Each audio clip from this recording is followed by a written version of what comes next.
साथियों, एक बार फिर आपका साथी पद्मेश तेलंग। हमने कूलाम का नियम पढ़ा। अब कूलाम के नियम के निष्कर्ष क्या निकले?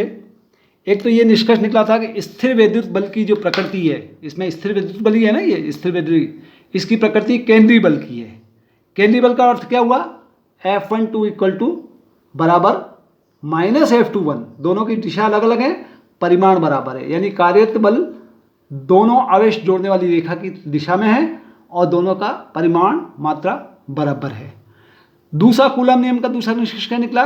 F12 बराबर माइनस F21। इसका अर्थ ये हुआ कि जैसे न्यूटन की गति का तीसरा नियम था ना, हर क्रिया के विरुद्ध प्रतिक्रिया होती है और समान प्रतिक्रिया होती है, ये कानून भी, ये नियम भी, कूलाम का नियम भी न्यूटन की गति का तीसरा नियम मानता है। और इस नियम का, कूलाम नियम का वही स्थान है जो न्यूटन के गुरुत्वाकर्षण नियम का है।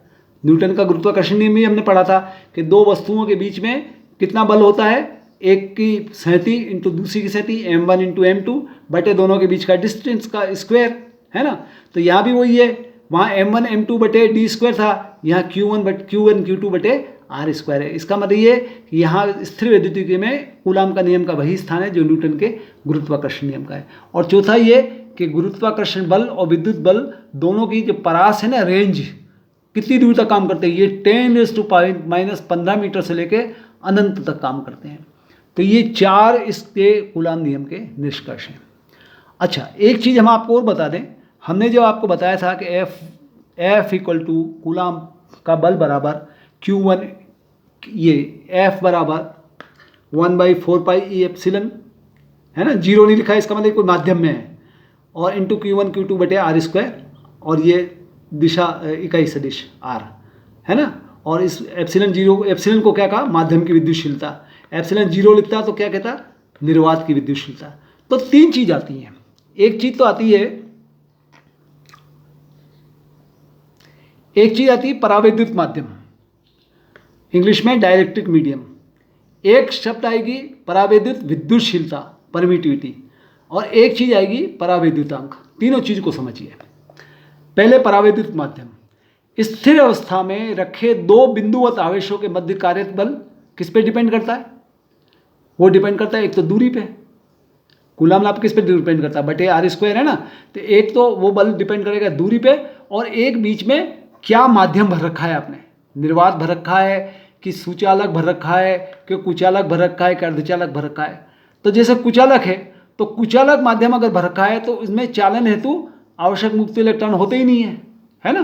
तो ये जो माध्यम है बीच में, भले वो सुचालक हो चाहे कुचालक हो अर्धचालक हो, तो देखिए सुचालक होने से तो क्या होगा? आवेश बड़ी जल्दी वितरित हो जाएगा पूरे निकाय में।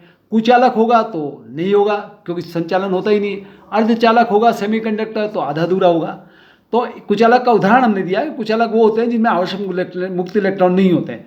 लेकिन परावैद्युत माध्यम की जब बात हो रही है, इसका मतलब ये होता है कि जो बल है वो बल एक तो दूरी पे डिपेंड कर रहा है, दोनों आवेशों के बीच की दूरी के, और दोनों के बीच की माध्यम की प्रकृति पे डिपेंड कर रहा है कि वो चालक है, सुचालक है, अर्धचालक है। इस तरह का जो माध्यम है ना, जो माध्यम होता है उसको परावैद्युत माध्यम कहते हैं। ओके, अब आप आइए परावैद्युत विद्युतशीलता, परमिटिविटी। यदि आवेशों के बीच में निर्वात नहीं है और कोई परावैद्युत माध्यम है, परावैद्युत माध्यम ये जो बताया हमने, चालक, सुचालक, अर्धचालक, तो क्या होगा कि निर्वात की तुलना में कार्यरत जो बल है ना, वो बल की संख्या कम हो जाती है। मतलब माध्यम बीच में भर दिया तो बल की संख्या, बल की मात्रा कम हो जाती है। समझी बात है कि माध्यम भी कोई ना कोई डिस्टर्बेंस करता ही है, तो बल कम हो जाता है। तो अगर समांग, होमोजीनियस, मतलब बिल्कुल समांग हो, समदेशी को, आइसोट्रोपिक, मतलब एक सी दिशा का और एक सी डेंसिटी का, है ना, होमोजीनियस और समदेशी जिसकी दिशा भी एक सी, यदि कोई ऐसा परावैद्युत माध्यम भर दें तो F बराबर कितना होगा? 1/4 पाई एप्सिलॉन Q1 Q2 बटे R स्क्वायर, और इकाई सदिश R। एप्सिलॉन क्या है? माध्यम की विद्युतशीलता है। ठीक है, निर्वात होता है, मैं एप्सिलॉन जीरो लिखता है, अभी मैं माध्यम की बात कर रहा हूँ तो मैंने एप्सिलॉन लिख दिया है। अब तीसरी चीज आई परावैद्युतांक। अब परावैद्युतांक में अब चीज समझिए जो मैं पिछली बार भी समझा रहा था कि दो प्रकार की विद्युतशीलता होती है। ये एप्सिलॉन शब्द है ना, एप्सिलॉन थी को विद्युतशीलता कहते हैं। ठीक है, एप्सिलॉन को विद्युतशीलता कहते हैं। एक तो होती है निर्वात की विद्युतशीलता, एप्सिलॉन जीरो। एक माध्यम की विद्युतशीलता होती है एप्सिलॉन। एक इन दोनों की अगर मैं तुलना करूं, आपेक्षिक, आपेक्षिक मतलब रिलेटिव, एप्सिलॉन माध्यम की विद्युतशीलता में भाग लगाऊं किसकी, निर्वात की, तो ये जो रेशो आता है ना इसको कहते हैं अपेक्षित विद्युतशीलता।